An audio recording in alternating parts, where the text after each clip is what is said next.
Welcome back to Power Rangers Shark Attack, the podcast where we dive deep into the adventures of our favorite ocean protectors. We're the Rangers of the sea, riding on the wave, sharks in our face, fearless and brave, underwater heroes fighting to save. The power of the ocean, here to pave the way. Ride the riptide, feel the surge, shark attack team ready to emerge. Power Rangers Shark Attack, on a mission so bright, with courage and might, we'll win the fight.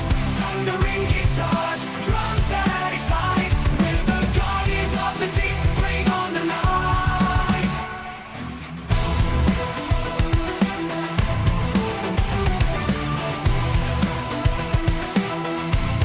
We're the guardians of the deep, bring on the night.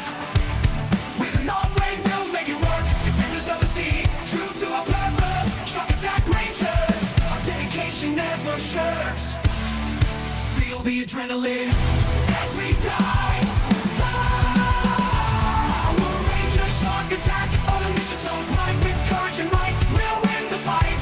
Thundering guitars, drums that excite, we're the guardians of the deep, bring on the night.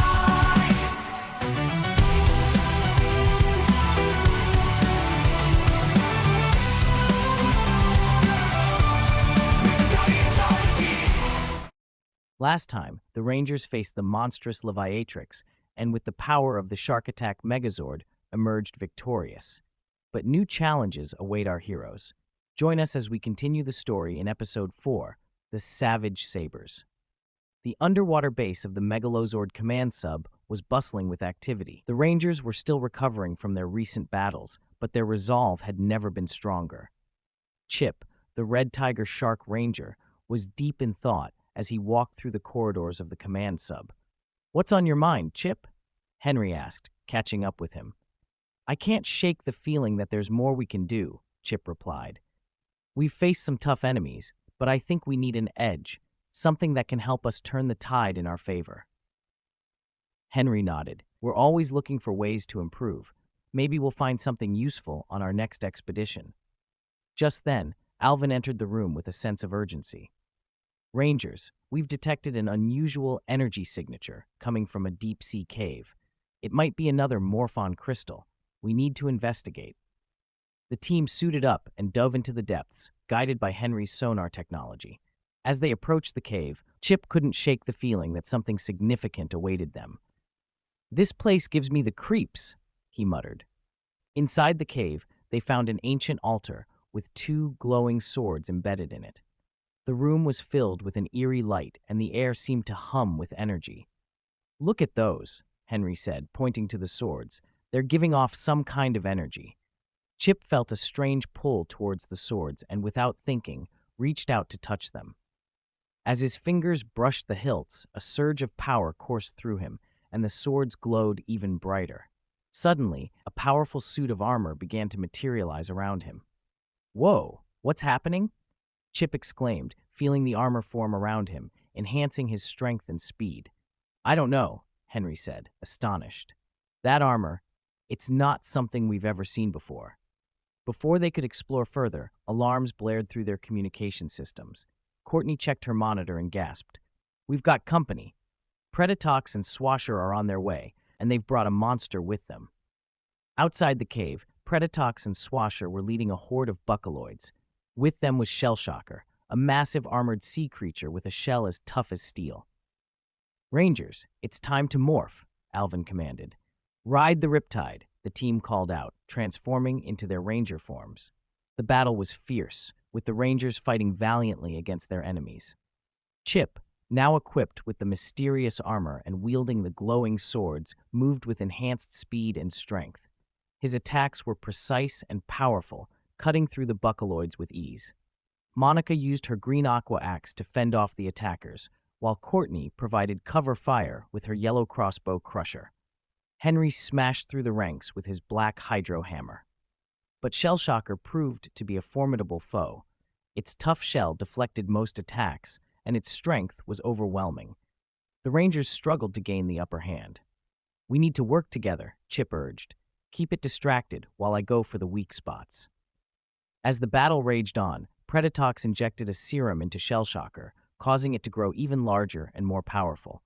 Chip gritted his teeth, feeling the power of the armor surge through him. I can handle this. Trust me. With renewed determination, Chip launched himself at Shellshocker. The fight was intense, with Shellshocker's powerful blows and tough shell making it a difficult opponent. Chip dodged and weaved, using the enhanced speed and strength of the armor to outmaneuver the monster. Come on, Chip, you can do it, Monica shouted, fending off Buckaloids with her aqua axe. Chip focused, his eyes narrowing. He spotted a weak point in Shellshocker's shell, a small crack near its underbelly. Summoning all his strength, he lunged forward with the glowing swords, striking the weak spot with precision. Shellshocker roared in pain, its body convulsing as the energy from the swords coursed through it. Chip didn't let up, delivering a series of powerful strikes that shattered Shellshocker's defenses. With one final, powerful blow, Chip drove the swords deep into Shellshocker's weak spot. The creature let out a deafening roar before disintegrating into the ocean depths. "We did it!" Chip exclaimed, panting heavily. The Rangers regrouped, their spirits high but their bodies weary from the intense battle. Chip still felt the lingering power of the mysterious armor and the glowing swords in his hands. "You were incredible, Chip," Henry said, clapping him on the back. "That armor, those swords, there's something else." "We need to find out what they are," Alvin said, his voice tinged with curiosity and concern. "Let's head back to the command sub and review the ancient texts." As they made their way back, Monica lagged behind, her expression conflicted. Chip noticed and fell into step beside her. "Hey, you okay?" he asked. Monica forced a smile. "Yeah, just a lot to take in." Back at the Megalozord command sub, the Rangers gathered in the command center. Alvin spread out the ancient texts on the table, carefully examining the detailed illustrations and inscriptions. "Here," he said, pointing to a passage with intricate drawings of the swords and armor. "These are the Savage Sabers and the Savage Armor. According to this, they are relics of an ancient warrior who defended the seas long ago. The power they hold is immense." Henry nodded, reading over Alvin's shoulder. "It says here that the armor enhances the user's abilities, making them nearly invincible in battle. It appears that after 5 minutes of use, though, it begins to drain the life force of the user." Chip looked down at the swords in his hands, feeling their weight and power. "I guess it was fate that I found them." As they continued to study the texts, tension began to build between Alvin and Monica. "You always seem to know everything, don't you, Alvin?" Monica said, her tone edged with bitterness. Alvin looked up, surprised. "Monica, what's that supposed to mean?"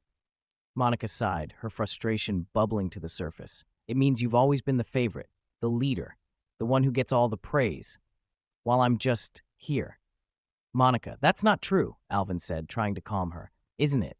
You've always been treated better by our parents, given more responsibility, more trust. I'm tired of living in your shadow."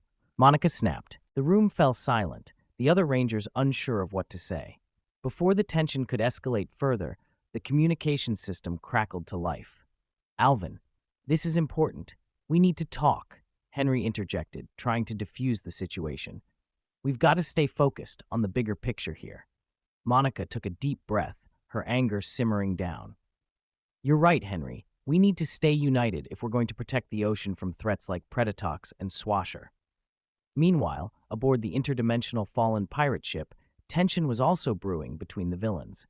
Predatox and Swasher stood before Captain Blackfin, who was fuming over their recent defeat. "You were supposed to ensure our victory, Predatox," Swasher hissed. "Your toxin failed." Predatox's eyes narrowed.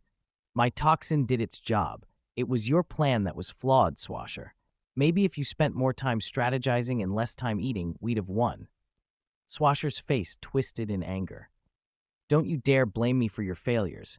If it weren't for my necromantic powers, we wouldn't have any monsters to fight for us." Captain Blackfin slammed his fist on the table, silencing their argument. "Enough. We cannot afford to bicker among ourselves. We need a new strategy, one that will ensure the Rangers' defeat once and for all." Predatox and Swasher exchanged tense glances, their rivalry momentarily set aside.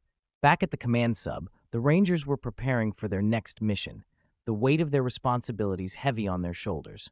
"We've made progress," Chip said, but there's still much to do. Alvin nodded. We'll be ready for whatever comes next. Monica looked at Alvin, her expression softer. Let's make sure we work together. We're stronger as a team.